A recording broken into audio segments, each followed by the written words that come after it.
ഈ ഒരു അക്വേറിയത്തിൻ്റെ അപ്ഡേറ്റ് കാണിച്ചിട്ട് കുറേ നാളായി. അപ്പോൾ ഇതിൻ്റെ ഇപ്പോഴത്തെ അവസ്ഥ ഒന്ന് കാണിച്ചു തരാം.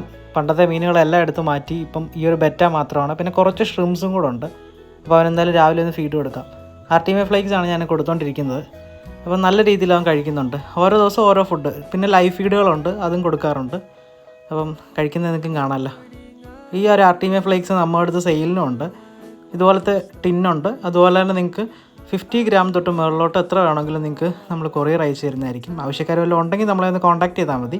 അതുപോലെ തന്നെ ഈ ഒരു ലൈറ്റാണ് ഞാൻ ഇതിനുവേണ്ടി സെറ്റ് ചെയ്തേക്കുന്നത്. ഈ ഒരു ലൈറ്റിലാണ് ഈ പ്ലാന്റുകളെല്ലാം ഇത്രയും തിക്നെസ്സിൽ വളർന്നിരിക്കുന്നത്. ഇത് നമുക്ക് ടെറേറിയത്തിലൊക്കെ സെറ്റ് ചെയ്യാൻ പറ്റുന്ന രീതിയിലുള്ള ലൈറ്റാണ്. നമുക്ക് അക്വേറിയത്തിൻ്റെ ഗ്ലാസ്സിൽ മോൾഡ് ചെയ്യാൻ പറ്റുന്നതാണ്. ഇത് നമ്മുടെ അടുത്ത് ഒരുപാട് അവൈലബിൾ ആണ്. കുറേ എണ്ണം നമ്മൾ സെയിൽ ചെയ്തിട്ടുണ്ട്. ഇനി നമ്മൾ പിന്നെയും തീരുന്നതനുസരിച്ച് സ്റ്റോക്ക് സെറ്റ് ചെയ്യുന്നൊരു ഐറ്റമാണിത്. അപ്പം ആവശ്യക്കാരുണ്ടെങ്കിൽ നമ്മളെ കോൺടാക്ട് ചെയ്താൽ മതി. ഏകദേശം 2-3 മാസമായി ഈ ഒരു അക്വേറിയം ഞാൻ നിങ്ങളെ കാണിച്ചിട്ട്.